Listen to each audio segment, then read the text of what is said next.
Hello बच्चों, कैसे हैं आप लोग। आई होप कि आप अच्छे होंगे। क्लास 7 साइंस में चैप्टर तीसरा है ऊष्मा अर्थात हीट।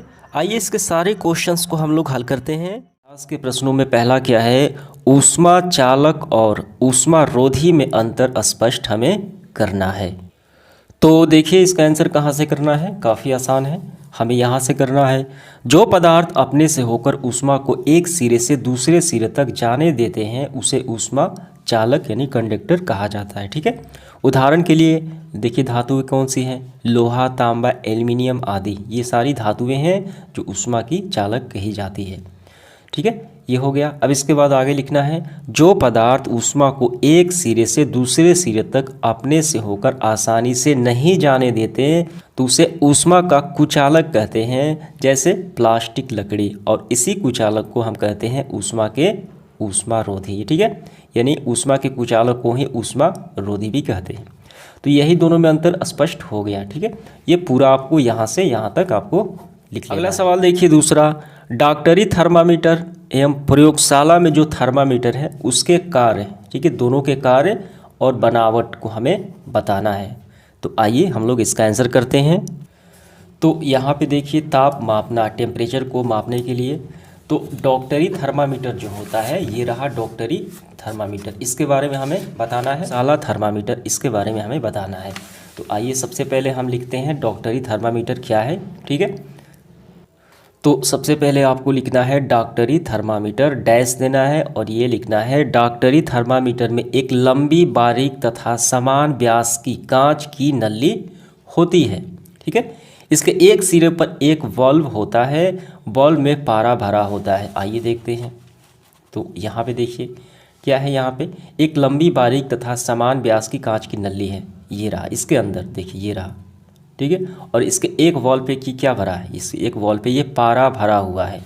ठीक है, और पारा भरा होता है। गर्म होने पर वाल्व का पारा बारीक नली की एक ओर फैल जाता है। तो गर्म हम करेंगे यानी गर्म होता है, शरीर का तापमान बढ़ने से, टेम्परेचर से ये पारा धीरे धीरे ऐसे इस नली में फैलने लगता है, आगे बढ़ने लगता है।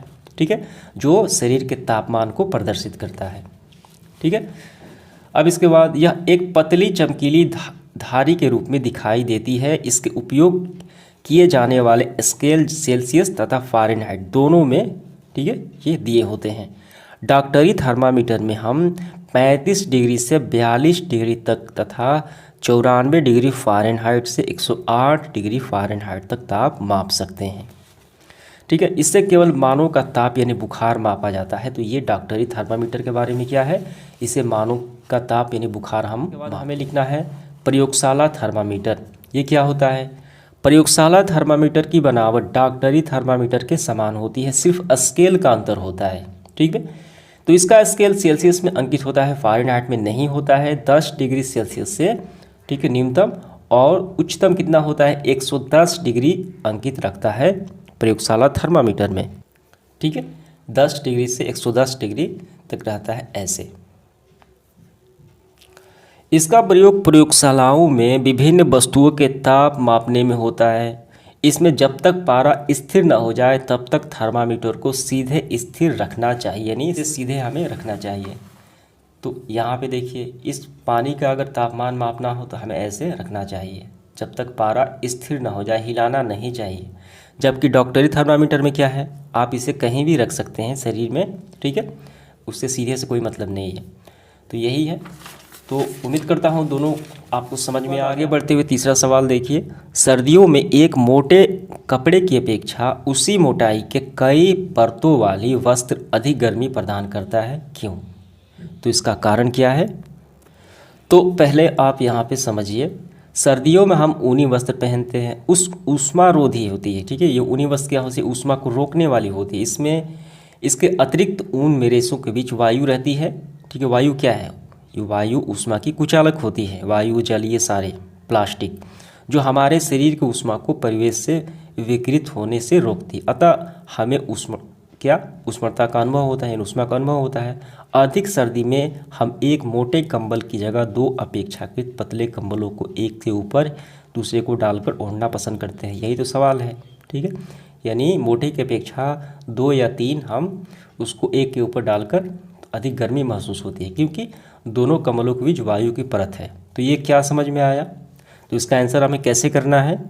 तो हमें ऐसे लिखना है, अधिक सर्दी में हम एक मोटे कंबल की जगह दो अपेक्षाकृत पतले कंबल को एक के ऊपर दूसरे को डालकर ओढ़ना पसंद करते हैं, क्योंकि दोनों कंबलों के मध्य, यहाँ से आपको ध्यान देना है, क्योंकि दोनों कंबलों के मध्य वायु की परत होती है जो हमारे शरीर से ऊष्मा को परिवेश में विसरित यानी जाने से रोकती है। ठीक है, तो इसी कारण से हमें ज़्यादा गर्मी महसूस होती है। तो ये आपका क्लियर हो गया। 4 नंबर सवाल देखिए, गर्म जलवायु वाले जगहों पर घरों को उजले रंग के रंगने की सलाह क्यों दी जाती है, इसका कारण बताना है। तो देखिए हम इसको यहाँ से समझेंगे। यहाँ पे एक बर्तन है और एक दूसरा बर्तन, इसको काले रंग से पेंट कर दिया गया है और ये सफ़ेद है।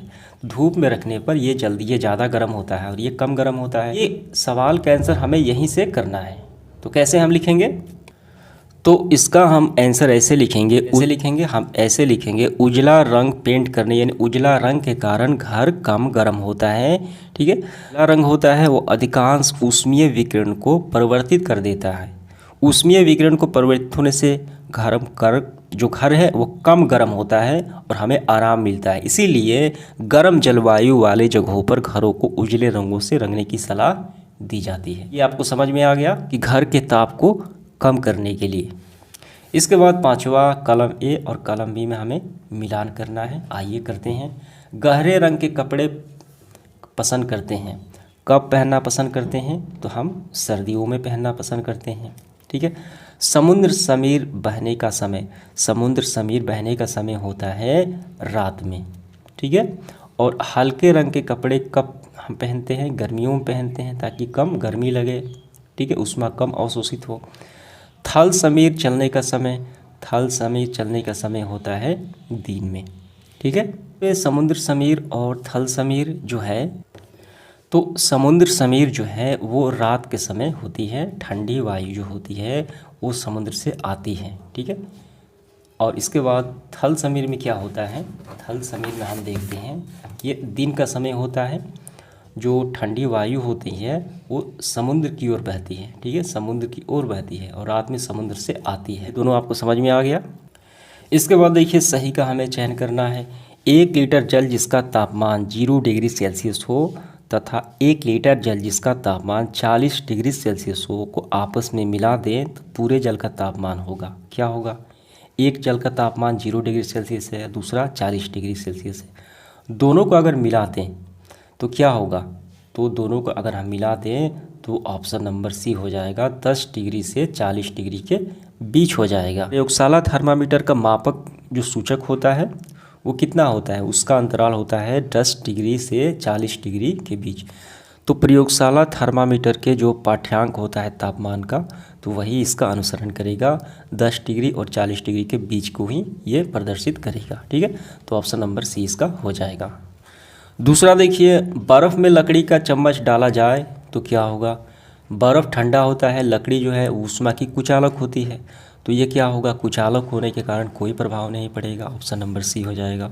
तीसरा देखिए, 20 डिग्री सेल्सियस ताप पर गर्म जल में 20 डिग्री ताप पर गर्म लोहे की छड़ डालने से, यानी दोनों का तापमान तो बराबर है 20 डिग्री और 20 डिग्री, तो क्या होगा? तो कोई प्रभाव नहीं पड़ेगा। ऑप्शन नंबर डी हो जाएगा। ठीक है, तो समाप्त होता है आज का सेशन। उम्मीद करता हूँ सारे सवाल आपको समझ में आ गए होंगे। धन्यवाद।